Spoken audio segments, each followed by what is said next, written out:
All right, ladies and gentlemen. So we're going to jump into talking about Ajax. Ajax is a tank. Now, I like my version of building, and more of my build videos are going to be going to members only, as they don't really do too well on the channel. So this is going to be up for free. And if you want to support the channel and you want to see the build guides and the way that I build, go ahead and join the members area. So we're going to be talking about the things that I've compilated together to make my Ajax the way that I like to play him. I'm gonna tell you some of the downfalls and some of the pitfalls that I ended up going with Ajax himself. So in this build of him, the one that I was using, right, because I forgot to move it, was the ice baiting build. It's not too much different than the one that you're going to see the main build. It just changes anti-freeze solution and cold antibodies for increased defense and skill expansion. The overall transcendent module for Ajax is nice. It's a nice little caveat. It isn't necessary, but it is nice to have. They give these things out all the time. Don't worry about it. Supply Fortress, I don't know if it's really working as intended, or I'm just so used to it. I don't know. I may change it out to see what it actually does, but it's supposed to recover some ammo back when you do a thing, but he already does that. So I'm like, am I double dipping into the same thing that he's already doing to do something? Anyway, mobile fortress. Mobile fortress is what you're going to want to go with. This is going to give the most flexibility for the build. This is going to make Ajax feel like an Ajax. This is going to give him the mobile barrier. This is going to, once you get used to playing with mobile fortress, you're going to use his abilities and like wonder why the dome isn't moving with you. It becomes kind of weird because when you switch off of it, you become very stationary. I do like using long distance maneuvering. I'm not a fan of the one time hit the button, hit it and quit it type of air style gameplay. That other mod that people use, mid-air maneuvering, I think it's called. I don't really like using this for Ajax. I like to have some autonomy over where I move to. He's slow, lumbering. I need him to move. Important parts of the bit: range, and then defense. A lot of people don't like putting this on, and then people end up going down. Ajax needs defense. I think defense caps out at 300,000 defense. We need the skill cooldowns. We need the skill cooldowns. We need the duration of those cooldowns up. If this had defense, skill cooldown, and duration, I guess that'd be ideal. Don't really know if I can get that on there. We have increased HP, increased HP. We need all this stuff. I think the only thing that we would be constantly tweaking is to see if we can get a defense, skill cooldown, and a duration. If that combination of stuff exists on this Transcendent module, on any of the Transcendent modules that we have here, haven't looked at them all, been getting them in droves. That's not important. We are the tank. Our arcade tuning is going to reflect that. We are a gun descendant. Glay and Ajax are not the same character. They do not function in the same. Glay is an infinite ammo monster, and Ajax is a defensive tank. He makes infinite ammo, but it's slow. People are going to think you're not playing the game. They're going to think you're AFK. You have to build up. You got to take damage to get ammo. So it's not going to be in the same realm as Glay. Glay just makes ammo out of thin air. So we got the arcade tuning adjustment, whatever, the mutant cell. We got the mutant cell over here for more defense. So why do we want more defense if it caps out at 300? It gives us a little bit more flexibility on if you want to move something around in the build. So my build for Ajax ain't the end all be all. This is going to be a template on getting you an Ajax that isn't going to die. I want him immune to about everything. I want him to withstand everything, and I want him to decimate everything. So that's why we go with the restored relic. The restored relic, the way that I got it set up versus the way that everybody else has it set up. Everyone else has it set up as fire rate, fire attack, fire rate, and then whatever else goes at the bottom, right? I have additional damage versus Colossi because I think Ajax is a Colossi killer. I want the explosion attack. I want the reduced recoil because if you shot the gun, you know the gun goes everywhere. I want the hip fire accuracy because I'm not really aiming down sights. I'm just kind of spraying and praying with it. And I wanted the explosion attack on. I wanted the attack up, which fire rate would increase the attack up. But when you shoot with Ajax, if you're building Glay for this, fire rate's probably cool because you're getting infinite ammo. You need the fire rate up. For Ajax, he has to slow it down just a little bit. His increased fire rate and the way that it's going to shoot depends on his void energy levels. You get one void energy level, the gun's going to shoot moderately slow. You get two void energy levels, the gun's going to shoot moderately fast, and then you get three, it's going to shoot very fast. And if you have three fire rates, it's going to shoot so fast, you're going to run out of ammo so quick that you're not going to be taking enough damage in order to recoup the amount of ammo that you're spending. And then you may be thinking, okay, well, I'll switch my fellow over. He'll give me my ammo back. That fellow regenerates ammo like every 60 seconds or every 30 seconds. You're burning through ammo in 2 to 3 seconds. At the max, you're hitting a Colossi, you're burning through it in about 7 seconds. And now you're waiting. But during that downtime, this is why I like using the perforator. The way that I got the perforator set up, weak point damage is a weak point type gun, fire rate, firearm attack, additional weapon attack versus Legion of Breach if I'm using this in the Sigma sector. I really wish that that the purple did Colossi stuff and the gold ones just did like firearm attack and explosion attack or something like that.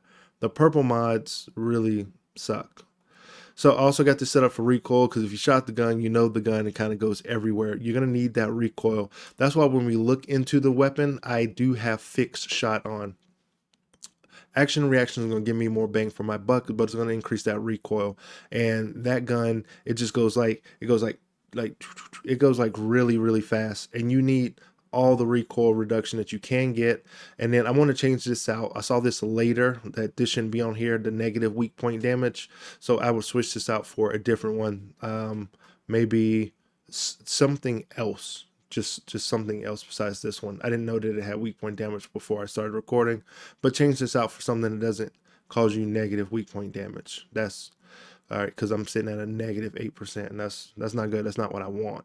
But anyway, so the perforator, switch that one thing out, and then Enduring Legacy. Enduring Legacy, and the way that this is set up, you can change this weapon order. You can put this up top, put this there, and then have an Enduring Legacy kind of last like weapon resource, if you will.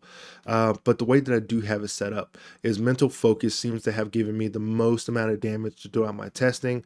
Is fire enhancement, fire priority, because we're going to be trying to overcome the reload time modifier, because when your reload time modifier is up, it's going to say you're doing less damage, but you're going to offset that with Ajax, so you're going to be doing more damage. You're not going to reload ever. So that's kind of like the whole balance. And we're going to want more rounds. We're just sitting there and it's trickling away at the enemy. Now I feel like there's something here for the Enduring Legacy that I'm missing, that I would need. Something that may, when I kill an enemy, I do some type of AoE damage with fire, even if it's moderate to low, to take something off of here that I may not really need. I did end up going with the firearm critical hit rate, but even if I take this off, it lowers me down by 201, but we're not doing our damage with the Enduring Legacy. That's like the important thing to note. We're not doing the damage with the Enduring Legacy. We want to do damage with it, but we're not doing the damage with it, if that makes sense. It ain't the thing that's going to kill our bosses. That's this and that's that. This is kind of like, I'm trying to not run around with this all day, and I want to kind of use that. So there could be some wiggle room or something I'm missing to make Enduring Legacy just a little bit better for my play style. Now, when we get into how this is set up, so I got the most amount of damage that I feel. If you look at the weapon, it has a very high multi-hit damage for this type of weapon. It doesn't really care too much about the critical hits. It wants to do its hit, and it wants to spread, and it wants to hit multiple enemies. It wants that explosion damage up, so the explosion radius up. If there was something that I was going to tweak in this, there's not really much wiggle room outside of taking off the fire enhancement and switching it out for something else. It seems like there's kind of like a real one lane for this weapon with the slight augmentation of fire enhancement and switching up that fire rate for Glay. Now, again, the way that I got this Ajax set up is I got to set them in 2 modes, and the Abyss Ice Maiden, you're gonna want an Abyss Ice Maiden setup because it keeps you from freezing, it helps you pick up your teammates, and you become the tank that you've always wanted to be. You're gonna be taking those big hits of damage, and the only time you really mess up is when you get overconfident and you forget to be looking at your life, because enemies are going to be dying next to you. You're going to be picking up health orbs. Enemies are going to be dying around you. You can pick up health orbs, and you're going to have so much defense and health. You're really not dying as fast as other characters that are more glass cannon. Now, the way that I got the reactor set up is skill effect range and additional colossi damage. Again, he's a colossi killer, in my opinion. I'm gonna go with this briefly, like kind of twice. So fire resistance, and then chill resistance, and then electric resistance and toxic resistance. You can see that they're not maxed out. Getting those components to max it out is kind of a pain in the butt. There should be a little easier way to get those, just a little bit easier. They're kind of easy to get now, but they should be a little bit easier. And then I have an HP defense, HP defense, HP defense, and HP defense. The specific shell and placement of each shell, the shell crusher with the moving fortress, is because only max shield comes on this, only defense comes on that, max HP comes on that, defense comes on that. I wanted a plethora of things to have for building out this massive amount of defense that I want on Ajax. I'm gonna switch this back. When I see that number now, I know I'm on the Ice Maiden build. I'm gonna be sitting at the 300,000 max. It only reduces down to the 80% efficacy, but it's fine. Again, arcade tuning, gun descendant-esque is the way that we want to build it, and you want to build him in a way. I don't like really switching through the other settings. This is my leave it and forget it. I kind of went up here to try to do something over there, didn't really pan out. I thought about going over here, that didn't really pan out. I didn't like any of those options that those things had. I feel like they still need to tweak the mutant cells just a bit. So I am going to have some gameplay at the end. This video has already gone on way longer than I wanted to explain some Ajax things, but there's going to be Ajax gameplay caveat at the end where I solo the which one is it? It's all the way up here, the underwater, the Legion Laboratory, just so you can see how my Ajax plays. So again, my build videos are going to be going to members only. So if for the few people who do watch it, you can support the channel by joining the members area. And I may move those or have those on the Patreon as well. I haven't really been giving any thought to my Patreon, but like, share, and subscribe, and stay tuned to the Ajax gameplay at the end. There may be a little bit of choppiness in there, but I'm trying to fix that as well also. Thank you for watching, and I'll see you in the next one.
He'll draw line.